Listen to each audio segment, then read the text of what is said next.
Hello, everyone, and welcome to our video series, Coming Home, live after SAS. My name is Viviana Premazzi. I was the Intercultural Communication Specialist for Voyage 134. Together with me, there is Emma De Caro, who is our ASL interpreter. And then I think for people who did Voyage 134, our guest doesn't need any introduction, but actually we're very happy to have her here. She was really a great student and a great person to have on semester at sea, and is Yuyu Fu. So welcome, Yuyu, and thank you for being our guest. Thank you very much, Viviana. So let me ask you the first question. That is actually why you decided to join semester at sea, and what was semester at sea for you?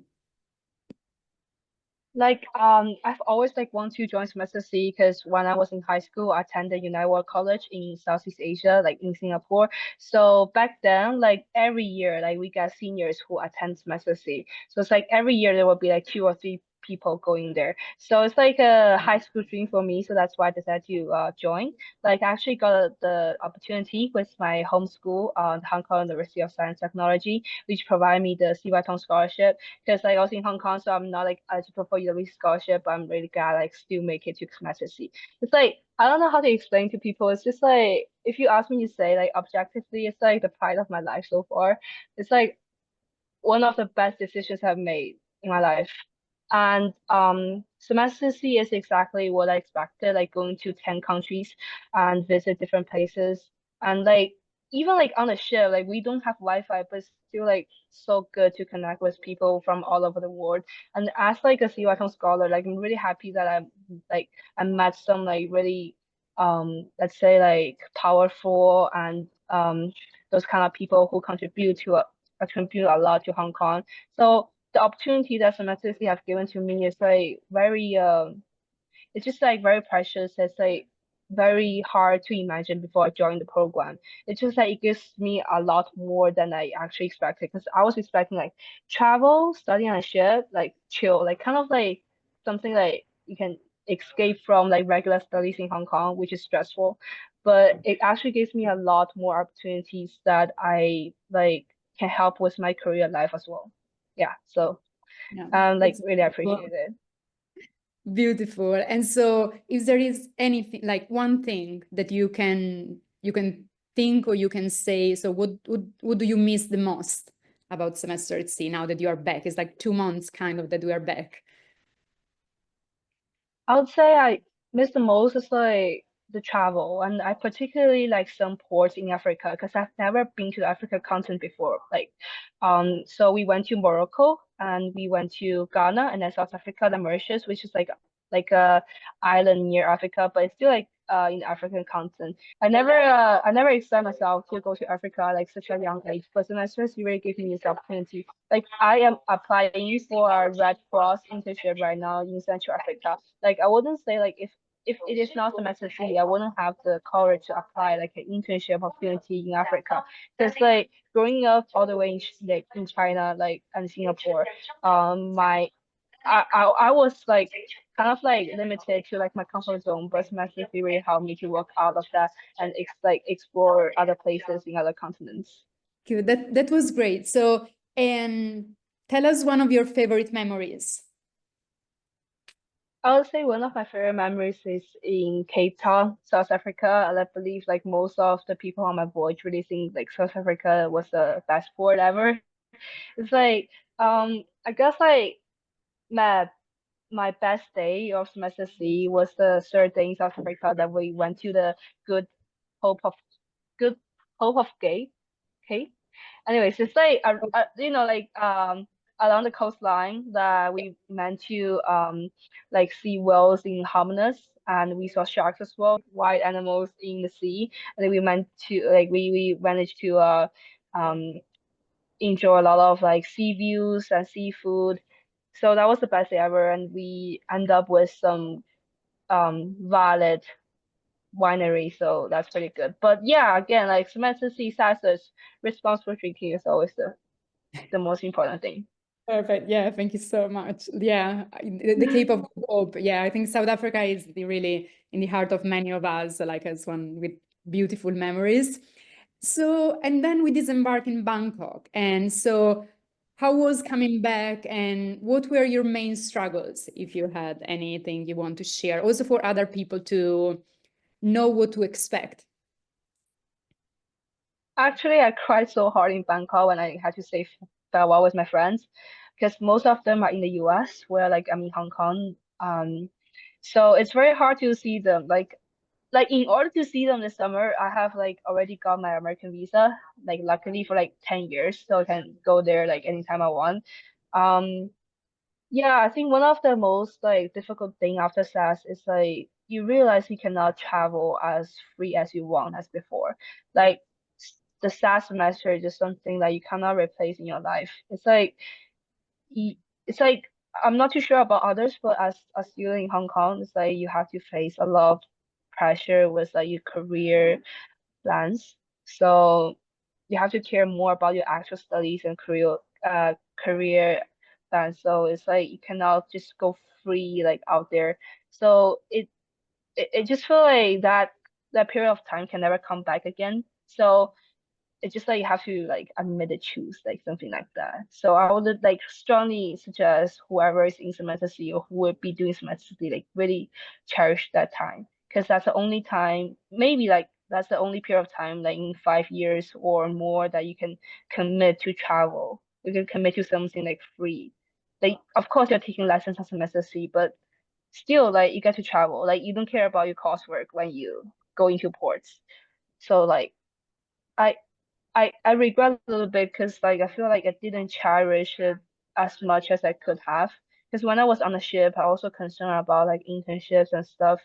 If I just commit like even more, I think yeah. But of course, there's no way to go back. So yeah. Yeah, I think, yeah, and I think we can share for all of us. Like it's difficult sometimes to find a balance between like your life on the ship, your life, and then you're thinking what's next, but then sometimes you ended up maybe not to live at the fullest what's on the ship. So I think that's already a very good advice. Like, of course, you cannot stop and pause your life, and you know there's something like waiting for you after that. But like, try to live everything like the most. And I'm sure I know you, I know you did it, but then of course maybe we're always like there's always something that we could have done like differently or more. But yeah, and then maybe you can come back to some of the places where you have been, even if like a different time and with different in a different way. And so Yeah, of course we want to do more, yeah. yeah, always.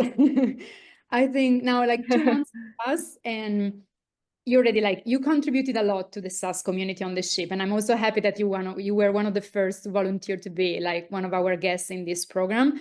I strongly believe that we can help each other, like to also, and it's not only for semester, it's really for many other, let's say, transitions in life, or study abroad, or living abroad, or Yeah. move abroad. So what resources you have found, or how are you coping with this life after SAS?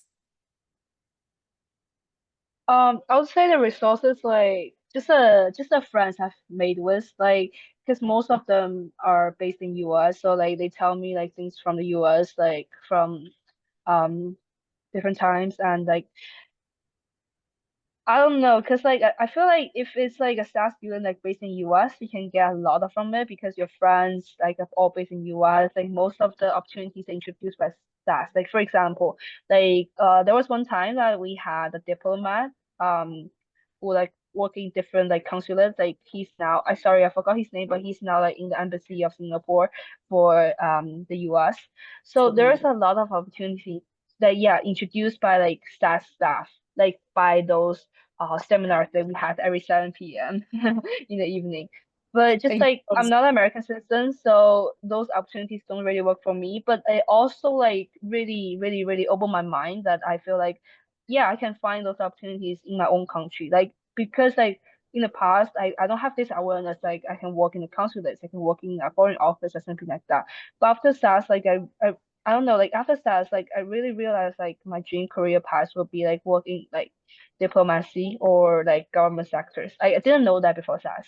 Like I only kind of like start to know what I really want because I've been traveling different places and noticed myself like really pay attention to like the elections going on in poor countries. Like for example, Mauritius when we got there, so it's like little flags everywhere, like purple, red, orange. Yeah. So yeah, so I would say like SAS helped with my career path. It's not like giving me opportunities, but just, like giving me a perspective and like just like let me know that there are opportunities out there you can just try. Just like overall made me like more willing to try different things.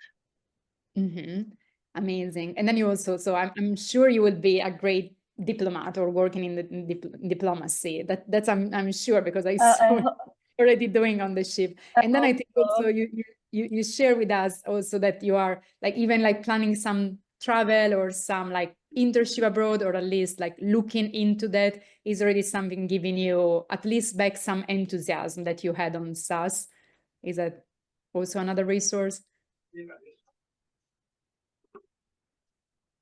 Yeah. I would say like I particularly enjoy the classes I've been taking as SAS. So like for example, US-China relations and also international relations and also like yeah, my favorite teacher religions. Like I didn't have such opportunities in Hong Kong because my school is like very focused on like Chinese politics and like I'm Chinese, I'm like really willing to learn that. But like SAS, I would say like classes on SAS is like sometimes more from American perspective. It's not saying it's American centric, it's not that it's super international, but just like it's very interesting for me to know like from the American perspective because like most of my classmates are Americans. So yeah, I would say that it's like really help with like my studies and like career path as well. Perfect. So thank you so much for sharing with us and like your experience at SAS and your experience after SAS.